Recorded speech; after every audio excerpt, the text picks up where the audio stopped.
Hey guys, my name is Sister. Welcome back to Movie Geek channel with a very special video. Today's the day. Woke up, took the shower, I feel refreshed. The energy finally is about to kick in, so I feel good. It's a beautiful day out. Today's the day with this strange time that's going on in the world that is very chaotic. But today is going to be a very special video. It's all about silent film marathon. I have a couple films to show you and for me to watch for the very first times. They're all first time watch, with the exception of the first film. It's gonna be today.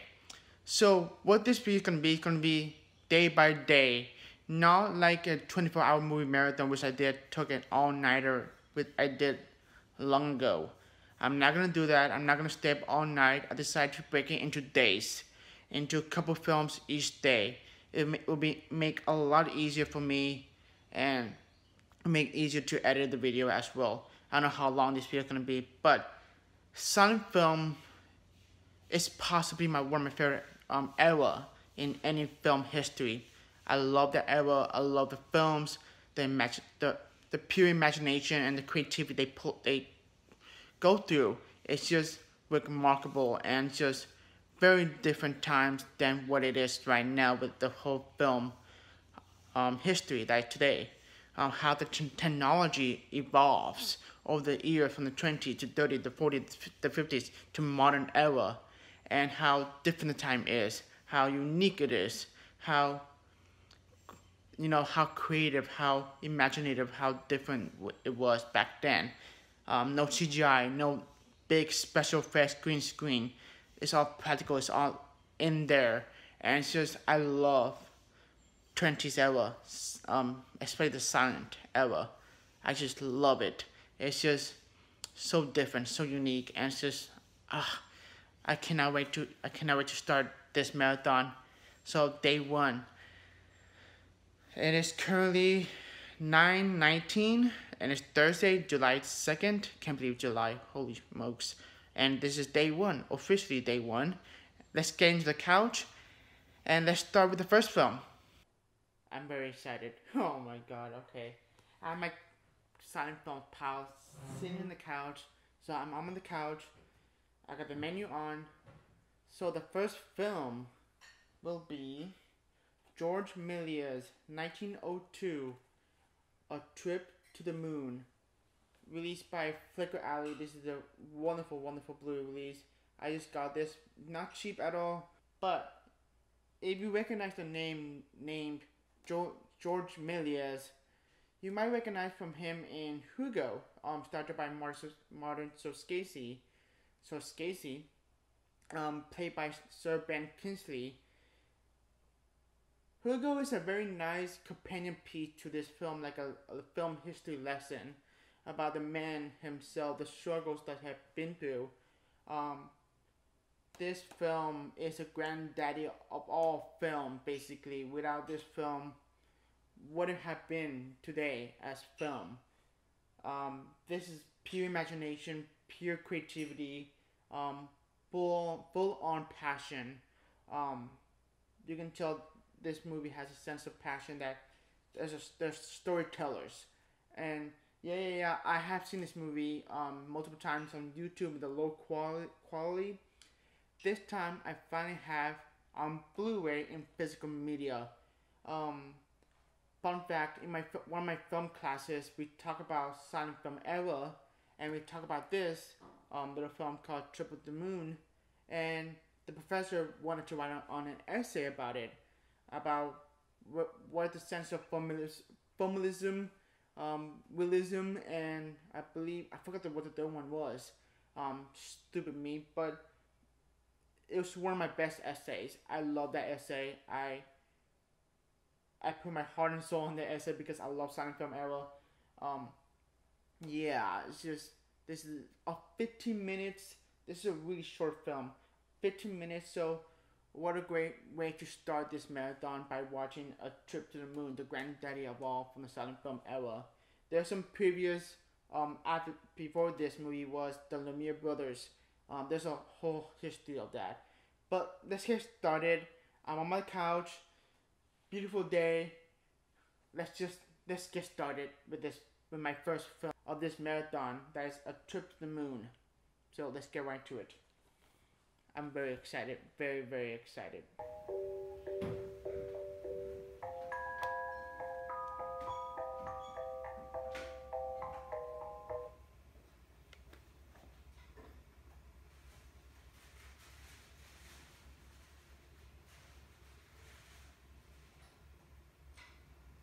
Okay, just got done watching A Trip to the Moon on Blu-ray released by Flicker Alley.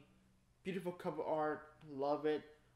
Directed by George Méliès, starring. He did mostly everything basically. I'm still in awe of this film. By watching multiple times on YouTube with this low quality, but now this time watching on, on Blu-ray, and the Blu-ray looks great, but it still have rough on the edges. I'm gonna leave that in. That's creepy, but okay. But it's still rough looking.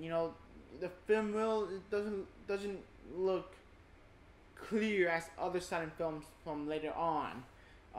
That we've seen that look beautiful, it looks pristine. The restoration looks fantastic.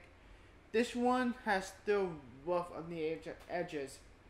Since this movie came out in 1902, it's a really old film, so it's not gonna look as clean as it is. But they did a really good job. I saw the when I'm watching the Blu-ray, I saw the color option, and there's multiple score option. I go with option 1, but I remember watching on YouTube. There's a different score. It's like really weird music, like down, down. I don't like it. My only gripes with this Blu release, the music selection is not good. I just muted the score and just watched the film on 15 minutes. It's not that bad. It's just following the story. A simple adventure of group of professors basically going off to the moon, to trip to the moon. One of the amazing things about this movie, this is like a what if we go to the moon.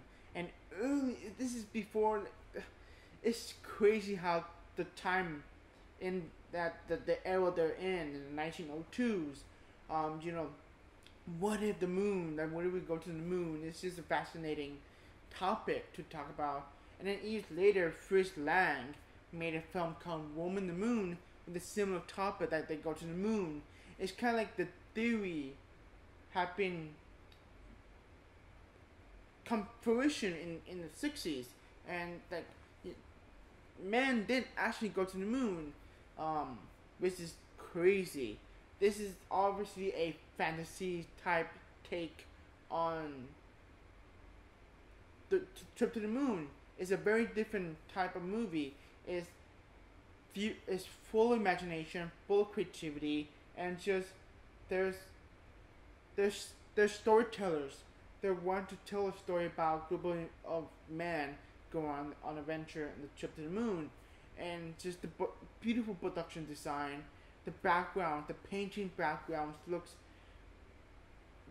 very imaginative, very bold, and just vibrant. Just looks incredible, like on set. It's like a stage play, and it's not fully a silent film just of yet. This movie is an early baby steps what it come later on as of silent films, what had become in the silent film era. Beautiful look. I'm still in awe on the production side of it. It's just, you can tell they were having fun. You can tell some actors, you can tell some people were smiling, whatever. But George Méliès is a genius. The techniques on editing, the way they used the tricks that they use on the editing is very different and a way ahead of the time, and it's just wonderful to see that, like a early baby step what film is. And I'm so glad to hold this physical media into my collection as a film history. that without this film, the granddaddy of film, what it's like today, with film, and you know how incredible that film evolves from the 20s to modern, and how different what it was. The camera that they use evolves to much better camera, and it's just this is something we cherish as film buffs, as film fans. Like, Trip to the Moon is a history. Now it's part of film history for a lot of reasons, and it's just this is great. There's a couple of audio, I mean not audio, score options. You can watch the black and white version if you want to. You can watch the color version if you want to. There's two shorts from John Milius that made it called The Eclipse and The Astronomer's Dream. I haven't checked those out yet. I only want to watch the Trip to the Moon. I'm in awe. I'm still in awe of this film. Yes, I've seen this movie multiple times on YouTube, but you know, what a great way to start this marathon by watching history in the making. Basically by watching one of the most important film in film history. So happy. 1902, A Trip to the Moon. Now we can go on with the second film. I decided I made my choice for what's my second film I'm gonna watch for this day one. That is based on a novel and by an author named Robert Louis Stevenson. One of my favorite book. I read this book multiple times and I still love it to this day. It's psychological horror. I decided to go to this film, so my second film for this marathon on day one will be Dr. Jekyll and Mr. Hyde. I don't know if you can see it right here, the glare. I'm looking at the monitor. Yes, Dr. Jekyll and Mr. Hyde is one of my favorite stories. I had the book. I own the physical book. It's in my apartment. It's not in here in my hometown. But I just love the story, the psychological sense of the humanity that the main person had gone through. I've never seen this movie, so this is a first time watch. And I'm really, really excited. John Barrymore, Robert Livingston's Dr. Jekyll and Mr. Hyde, released by Kino. Yeah, let's pop this in and let's get right into this film.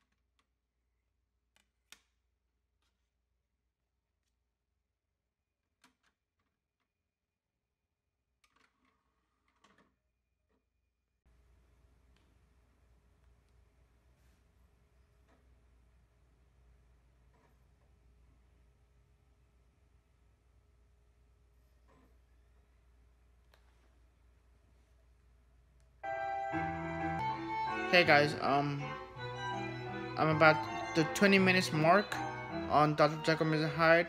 So far so good. It's a slow start. But remember, it's all about character development first. They gotta flesh out the characters. But so far the main actor who portrayed Dr. Jekyll is great. You can show the emotion on his face. It's all about expression on your screen. I'm loving it. You know, you see familiar character from the book that I read. It's just, it brings back the memories that I remember reading for the first time. The novel by Robert Louis Stevenson. Sorry, I cannot talk for whatever reason. Let me low down the volume. I don't know you can. I don't know you can hear me. Yeah, I'm loving it. I'm loving it so far.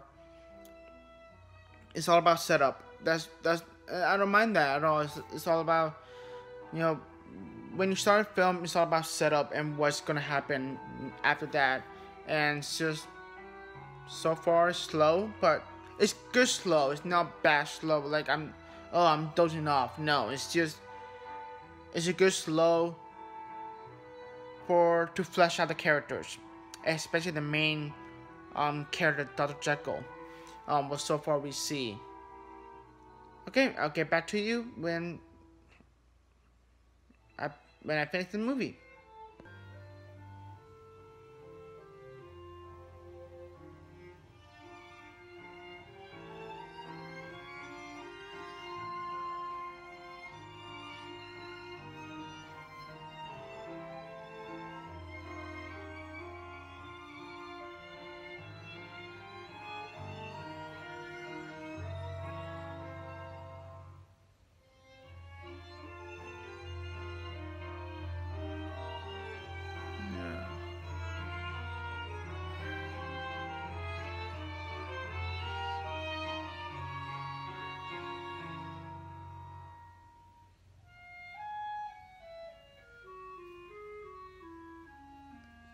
The end.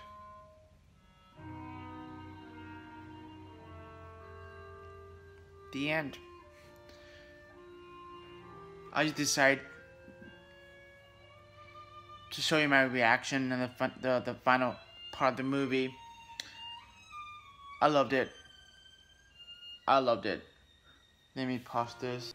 Just got done watching Dr. Jekyll and Mr. Hyde. That was my first time watch.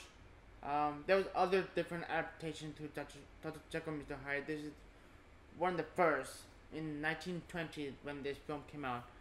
There's others like the 30s, the 50s, and so forth. I have time to think about this movie. I loved it. It's a good adaptation, very faithful adaptation to the source material that I read. A story that I actually really love. Psychological story of a man transforming into this monster named Mr. Hyde. Dr. Jekyll and Mr. Hyde. Get the synopsis. It's really simple synopsis, obviously, but this film takes to a different approach, but at the same time maintaining the faithful adaptation from the source material. That in the story there were a lot of murder, like very Jack the Ripper like. In this movie we get like more psychological of a man, this being, this evil being, this different personality beside that is very different from Dr. Jekyll, is taking over Dr. Jekyll brain. His mentality is slowly disappearing as Mr. Hyde progressively becoming more powerful than Dr. Jekyll.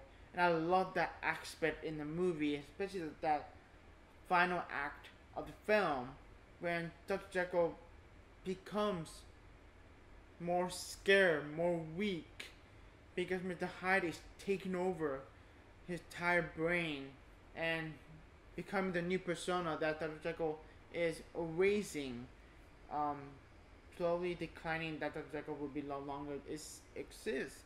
And this is a good story that deals with good versus evil, angel versus devil.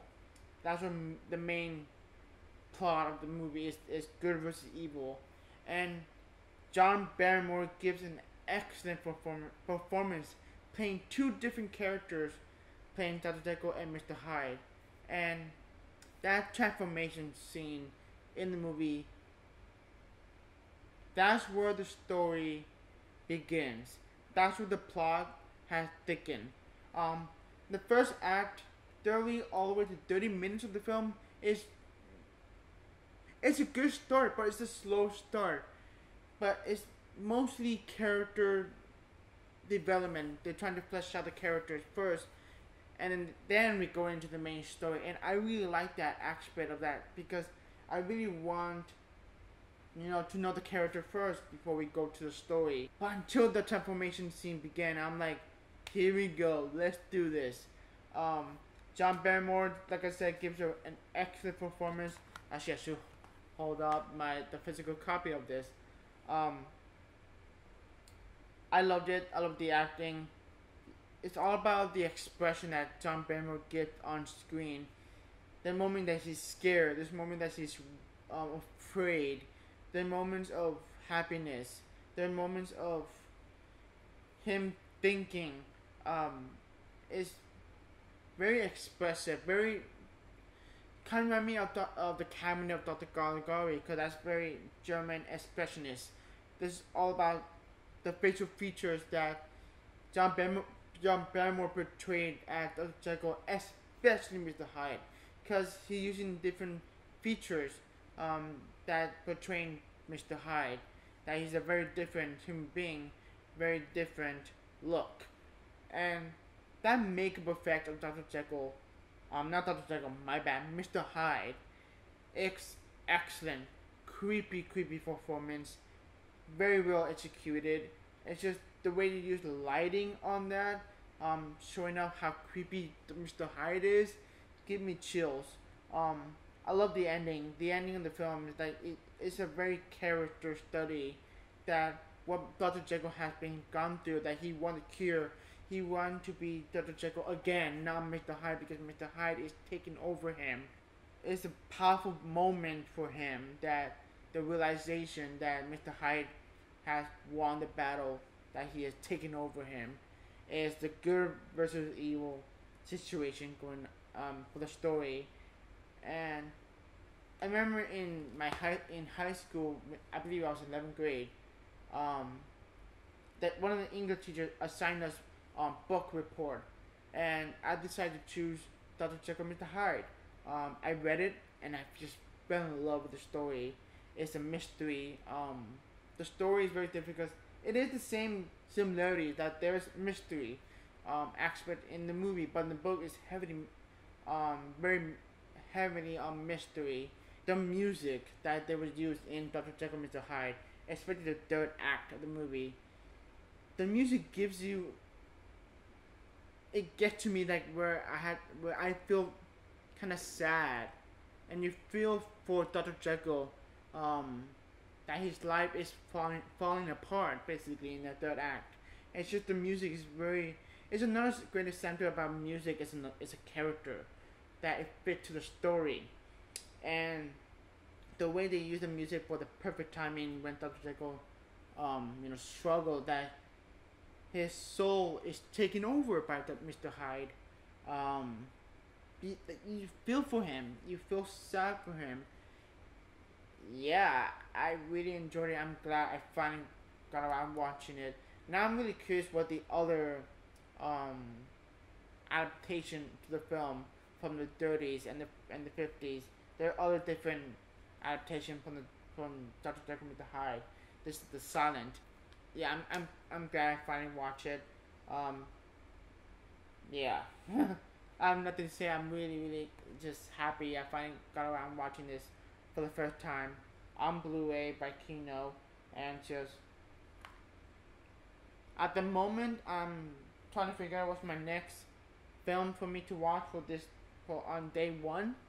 I'm gonna figure it out and I'll get back to you. I finally chosen what my third movie is gonna be. Of course, it's another silent film, obviously. But this time, I'm gonna go with one of the most iconic actors, stunt performer. It's not Todd Chaplin, it's not Harry Lord, it's Buster Keaton. I have just started watching his films for the first time. This past May, I watched The General for the first time ever on Blu-ray, and just fell in love with the movie. The General is iconic for a reason. It's a classic for a reason. Now I do understand why The General is one of the high regards of one of the best films. Now it's just, I love that film. And I saw The Navigator, Steamboat Bill Jr., Our Hospitality. That's what so far I've seen. And Sulak Jr. and yeah, then I did say The Navigator. Yeah. This time I'm gonna watch the Blu-ray that is part of the double feature Blu-ray release. That is the Buster Keaton Collection Volume 3. But I'm not gonna watch Bradley Butler because I have seen it. Great movie, super fun. But I'm gonna watch Seven Chances for the first time. So Seven Chances. I'm not gonna go in to the synopsis. I'm gonna watch it for the first time. It's Buster Keaton. What can go wrong? The Cameraman just came on Blu-ray on Criterion. I don't have it. I'm waiting until Barnes & Noble announced that they're doing the 50% off sale this summer. So far, at the time of the recording, no announcements. Wait, Seven Chances. Never seen it. Would be a first time watch. Love Buster Keaton. On the top of the list with Charlie Chaplin and Harry Lord. He deserved that. That's a trio right there. I wish they made a movie together, with Harry Lord, Untitled Chapter and particular, what a collaboration would that be in? Man. So, 7 chances, off we go.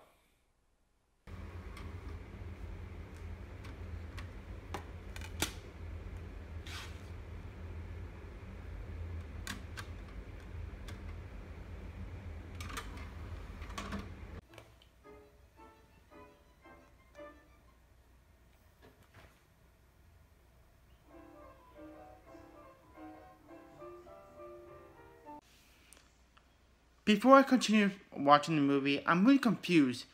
In this Blu-ray, when I press pause for a moment, because I need to go to the restroom break, the runtime in this Blu-ray is 57 minutes.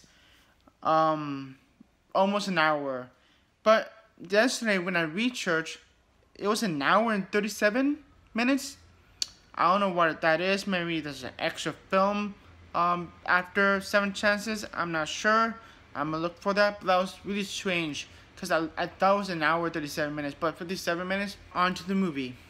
So I'm 44 minutes in. 7 chances.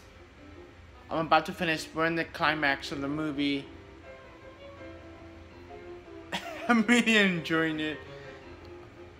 And the very usual for Buster Keaton. Every Buster Keaton film that I've seen so far is just enjoyable to watch. Great moments with comedy and just acting. It's just and the stunts that he does is just brilliant for me to watch.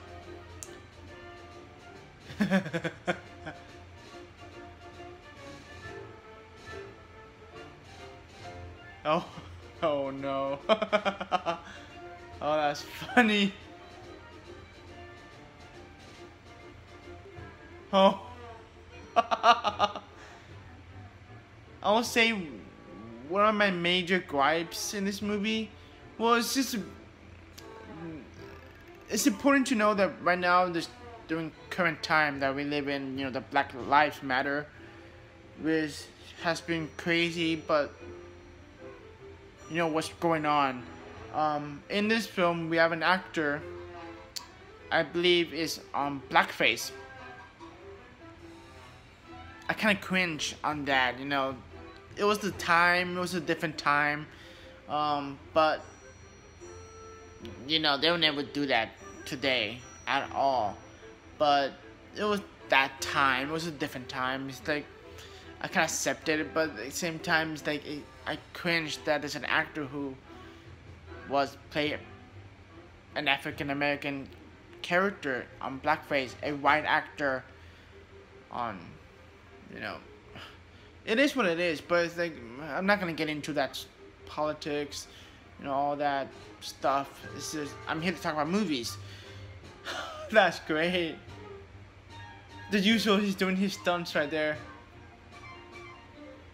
He's like every Buster Keaton films that I've seen so far. It's like he always go for big stunts. Like he does that fits to the story that what the character is going through.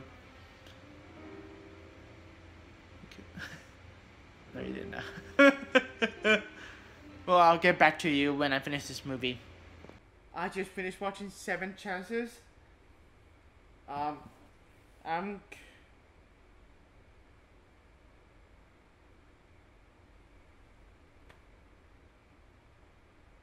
proof that I finished the movie. The end. Hi. Anyways, what do you think of this movie?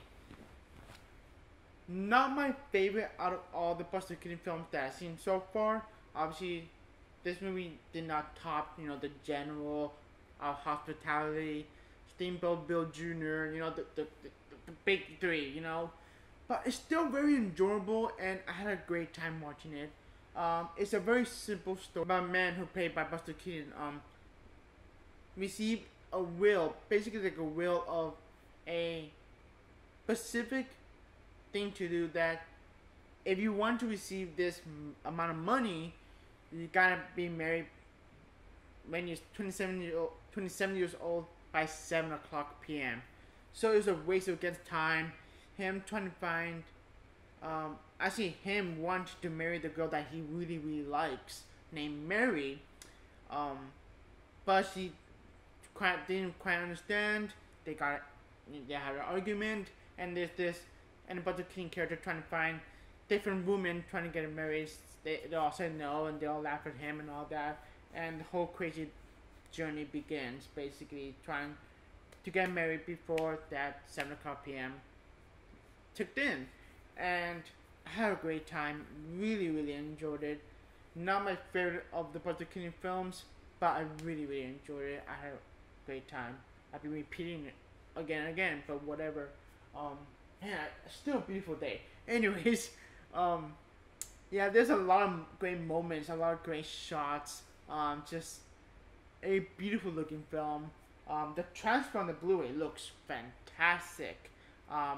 Looks like a brand new movie. The detail on the the skin on the hands look very detailed, very well done with the restoration on that. I don't know if it's a 2K restoration or a 4K restoration.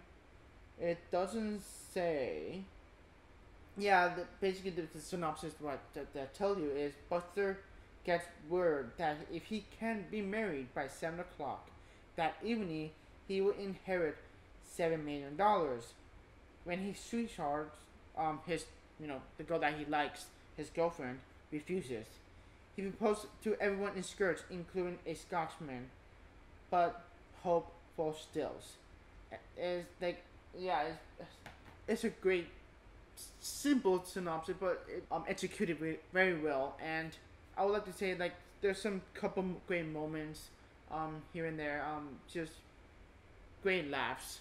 It's a very good balance between comedy and just it's great. One particular moment I really like in the beginning of the movie, you see the progression of him dating Mary, but he's trying to say he can't say I love you because he's like an introvert, like he's very shy and just he couldn't say the word that he's trying to say to her.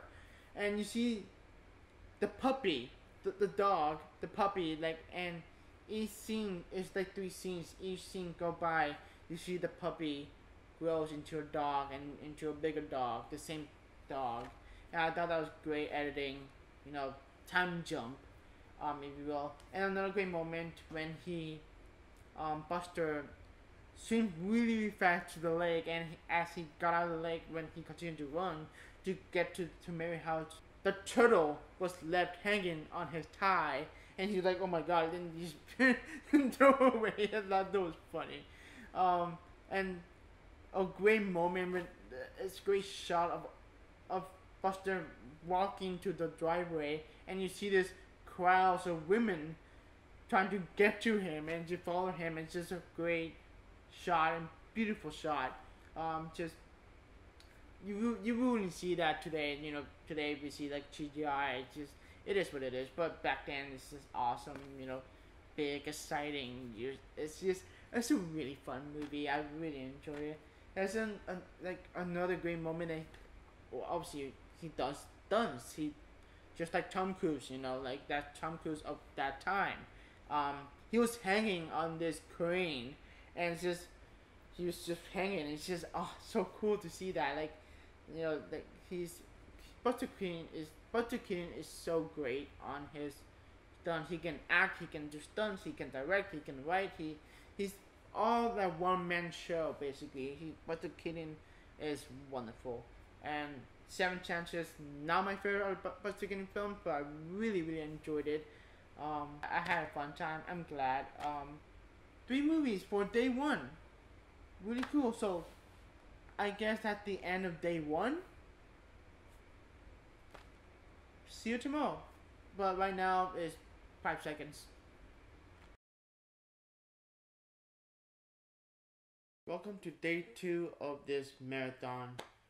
It is currently 9 o'clock, Friday, July 3rd. Friday, July 3rd is a very special day because Disney Plus had dropped Hamilton on Disney Plus. I'm gonna wait until tonight because I want to get into silent film first. I'm probably gonna watch Hamilton tonight. But I want to get those 3 movies. That last night I figured out what the other movies I want to watch, which movie I want to watch for this day too. And I'm really excited. All first time watch. So the fourth film of this marathon will be The Man Who Laughs. One of the main reasons I really want to watch this movie on the marathon is the main actor. I don't know. The main actor in this movie named Conrad Viet, who was also in the cabinet of Dr. Caligari, which is awesome to see. And in the back synopsis, I remember in high school see this image, this creepy big smile image. I immediately remind myself the Joker, and in here in the back, saying, whose white and mirthless grin inspired DC Comics' legendary Batman villain, the Joker. Now I know where the inspiration of the Joker came from. Anyways, in no rambling, let's get into it. Let's watch The Man Who Laughs.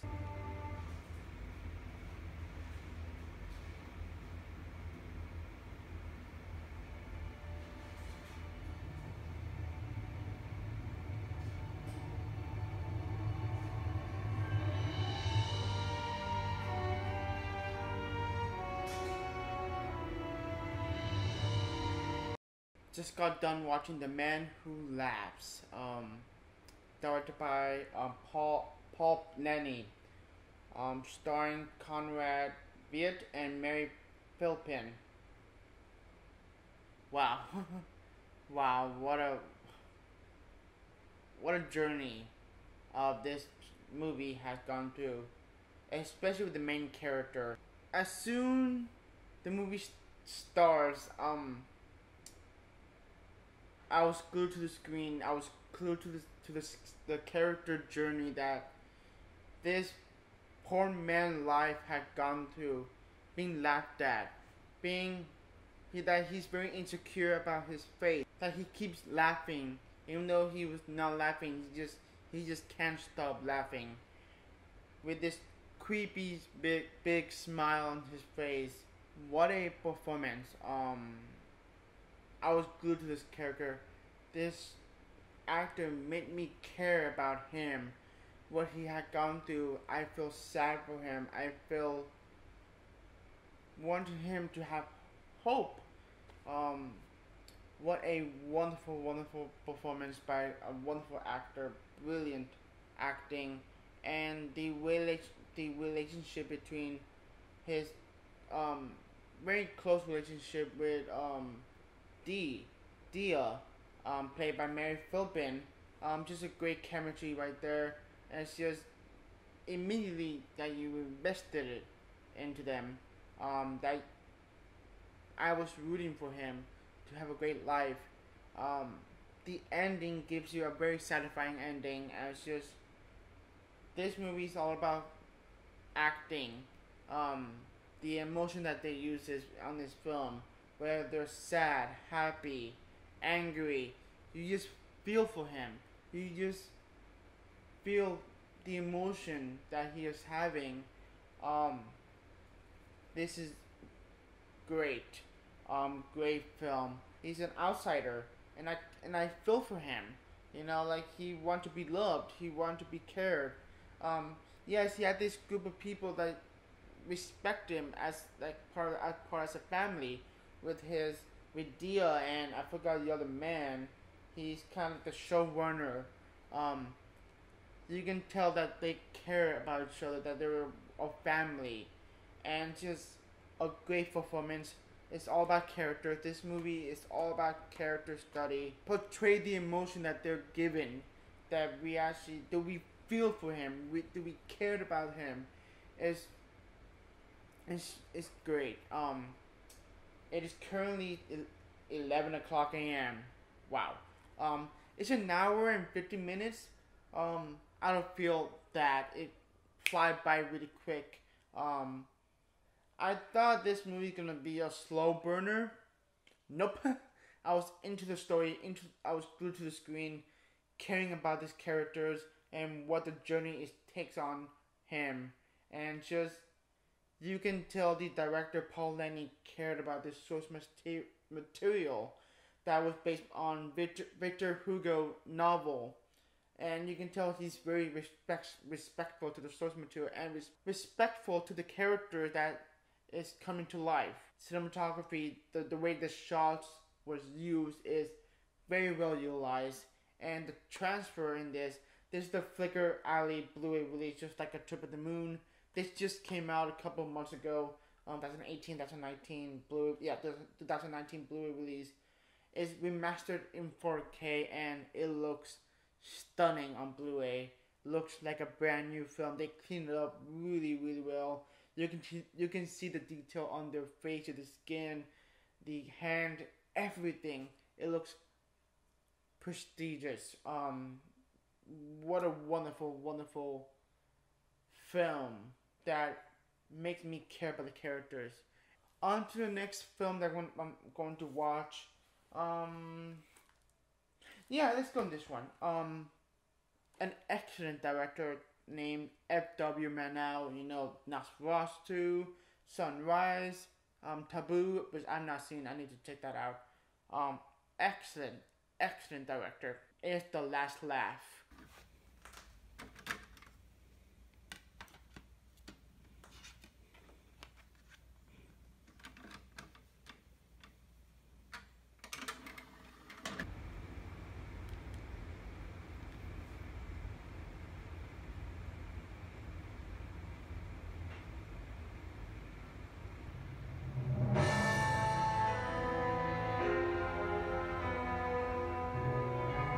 Just finished watching The Last Laugh, directed by F.W. Murnau, starring Emil Jennings.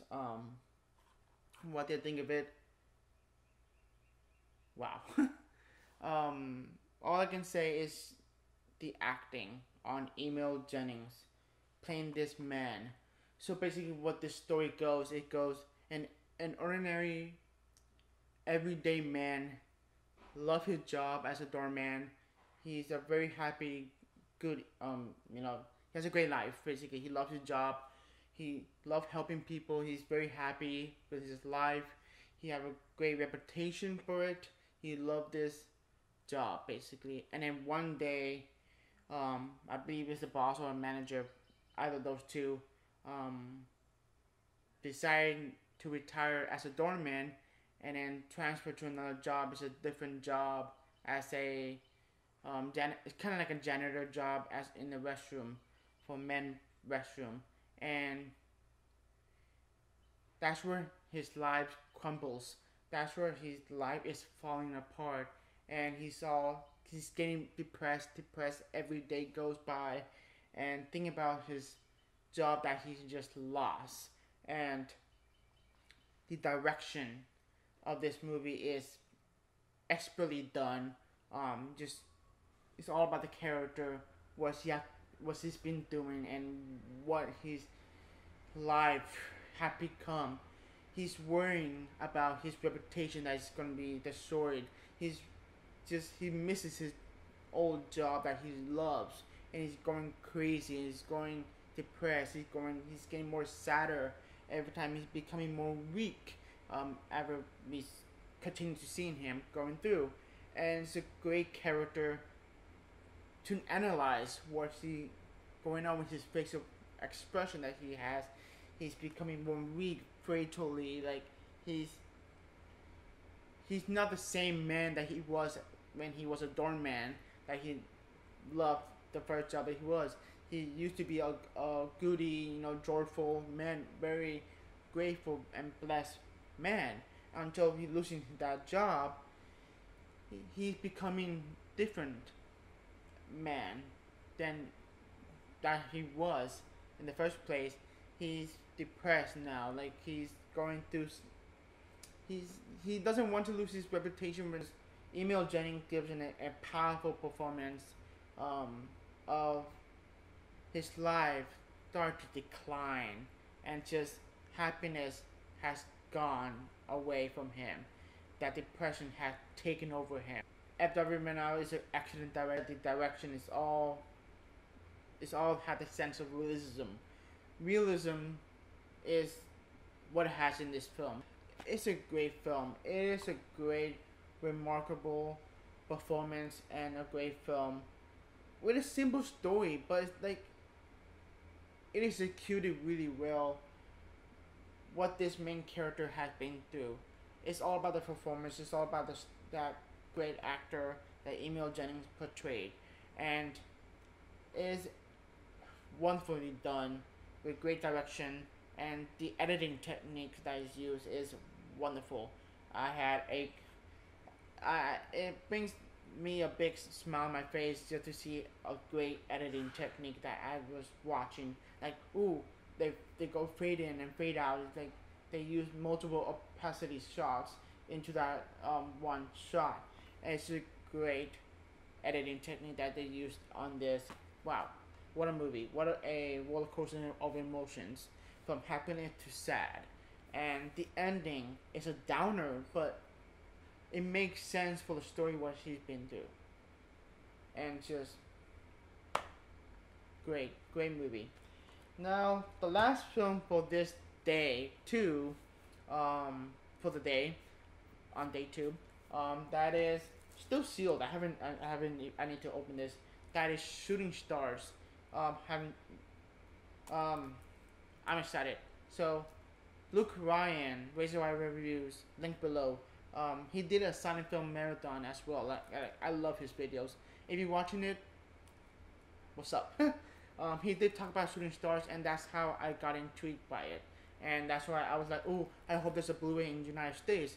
And yes, they did. Kino Classics, with the collaboration with BFI, released on Blu-ray in the United States. I'm very happy. It was cheap.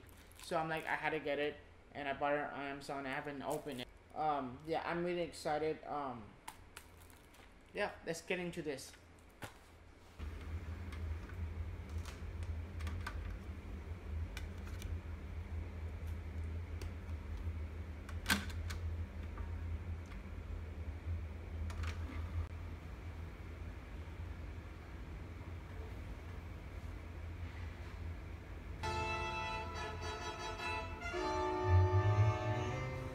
Minutes in, Shooting Stars. I'm loving it. As usual, like, yes, I've been loving every silent film that I have watched so far from this marathon, but this one, in particular, it's all about the making of, the world of behind the scenes in silent cinema. And you see what actors and actresses deals with, like, what's going through, what their journey is, what life they have. I'm loving it. I'm loving it. Oh no.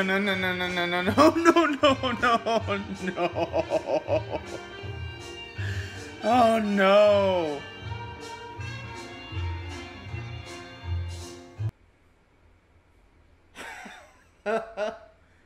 Okay, I just got done watching Shooting Stars. Now they brought back the menu. Anyways, yeah, Shooting Stars. Wow. This could be possibly my favorite film that I watched so far in the marathon. I love this film. Love this film. It's just not only take place in a world where it take place in the whole behind the scenes world of filmmaking. Hollywood, well, not Hollywood, take place in Britain. It takes place where the lives of an actor, in particular the actress, I don't know the actress who played this, but the main character named May Feather, who was a actress in that time in the silent era, and she's married with a husband who's also an actor named Julian Gordon, and they're both happily married, but not so happy that she doesn't want. She's not happy with him. And then we got this character named Andy Wilkes, who is so cool. Is a Charlie Chaplin knockoff, but portrayed really wonderfully in this movie. Andy Wilkes, and then Mayfeather and Andy Wilkes got romantically involved.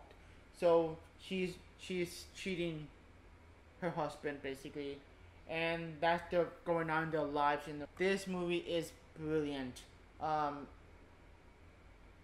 That's a whole story of dealing with Mayfeather, dealing with that she's in love with Andy Wilkes, but at the same time she's still married with Julian Gordon, and I just love this movie.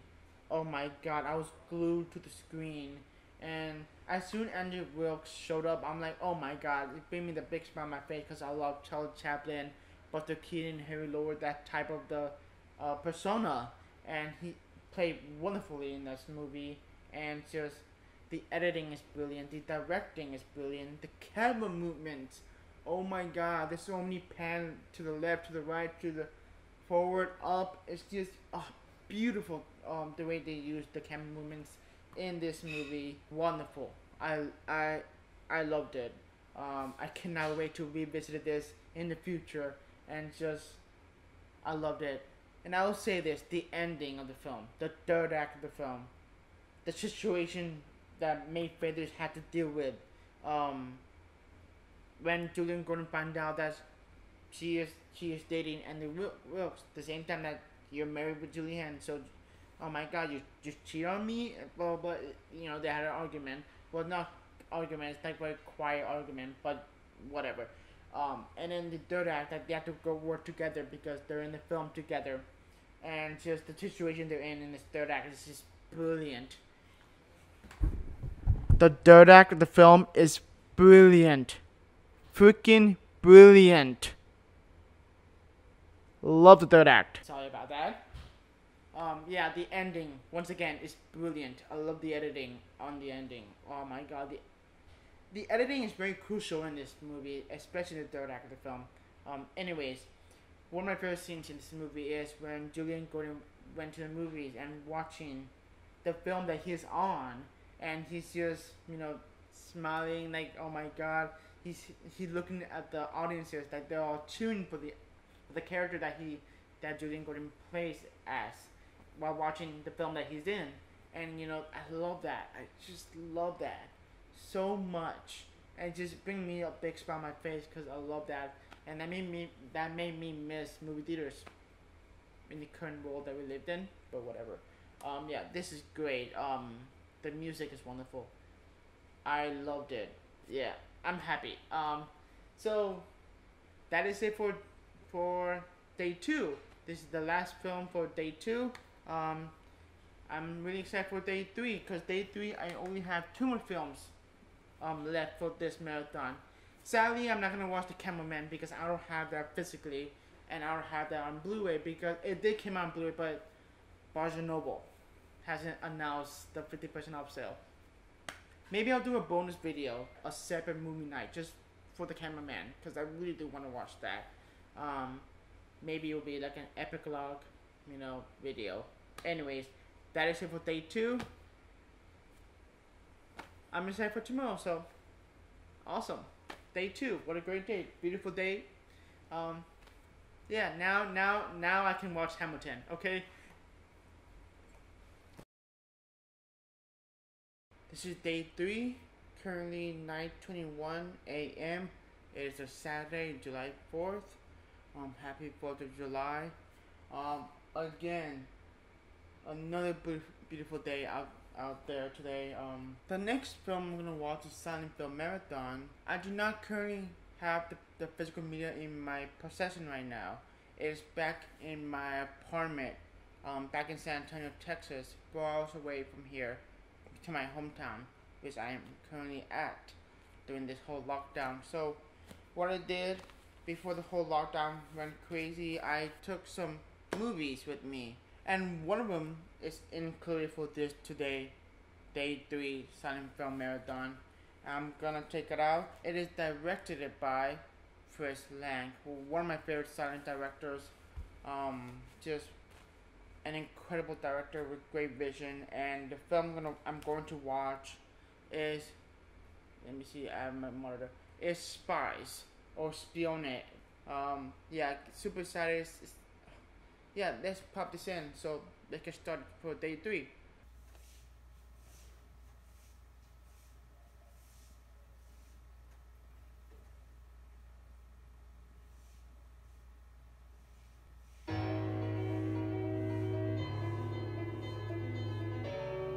This is what I'm talking about when I was talking about 7 chances, how great the transfer looks on Blu-ray.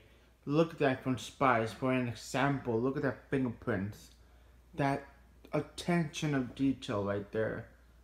Ugh, looks incredible. Wow. Are you enjoying the sun? Oh, okay. Okay then, I'm alone now. I mean, an hour and 4 minutes into Spies. I'm really enjoying it. I really want to tell really quick, it was a quick moment, but this movie gave a really big Easter egg of Metropolis. There's the posters filled of Metropolis, and I geeked out. That gave me a big smile on my face, because I love Metropolis. That is an iconic sci-fi silent film. That was by Chris Lang, also who did Spies, which I'm currently watching, so I'm really enjoying it. Just got done watching Spies, directed by Chris Lang.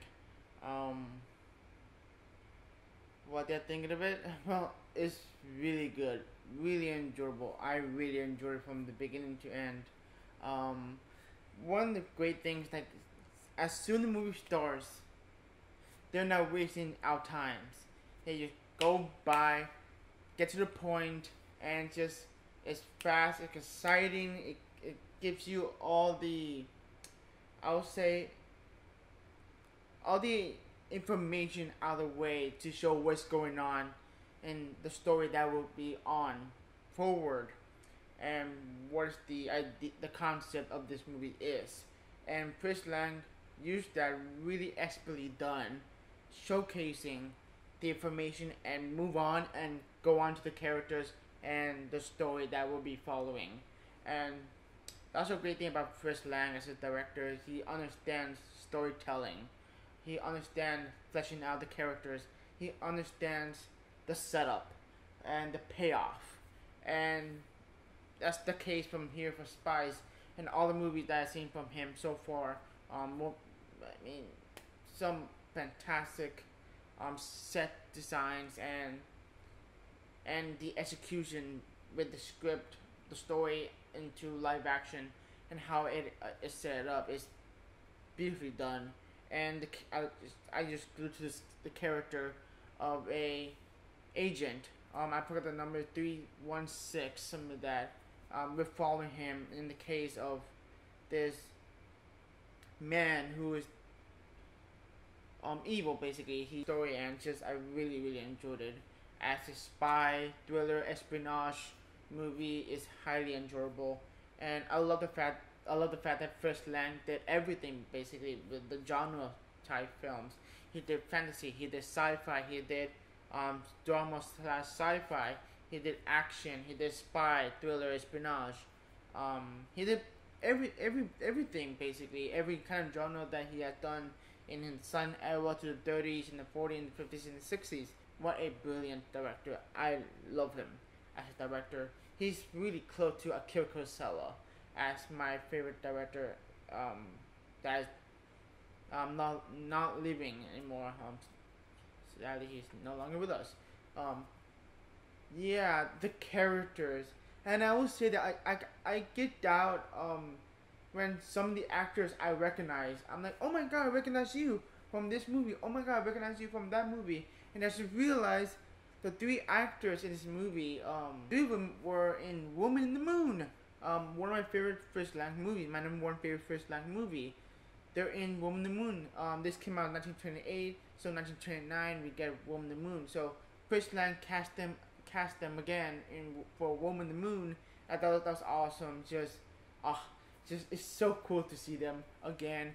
Such a great actors and great performance. The emotion is well done. You as an audience for myself, you understand what they're doing, and it's a really fun time. And I love the transfer looks great. The music is fantastic. I mean, I really enjoyed Spies. Not my favorite of the Fish Lang movies, but I'm really excited to check this movie out again in the near future. Revisit it again because I've seen Woman in the Moon and Metropolis twice and 3 times. I just love that movie, and I just recently saw Die Libelungen for the very first time ever, and it's like a 4 hours long epic, or 5 hours. Amazing fantasy epic. Spies is great. I highly recommend it. I really enjoyed it. I'm so glad I finally watched another brand new Fish Lang movie that I haven't seen, so that's awesome. The way they set up the camera frame, the framing of the camera that was set up, is beautifully done. At the same time, the direction of this movie that by Fish Lang knows what she's doing in this movie to set up the shots, and it's like a painting. I'll show you some images in there, but it's like a painting, which I very much love.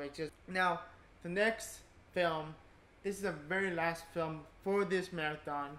I saved the best for last, and let's end with a bang for day 3, the final day of the silent film marathon. And the film I'm going to watch, that is The Golem. The last film of this marathon will be The Golem. So here we go.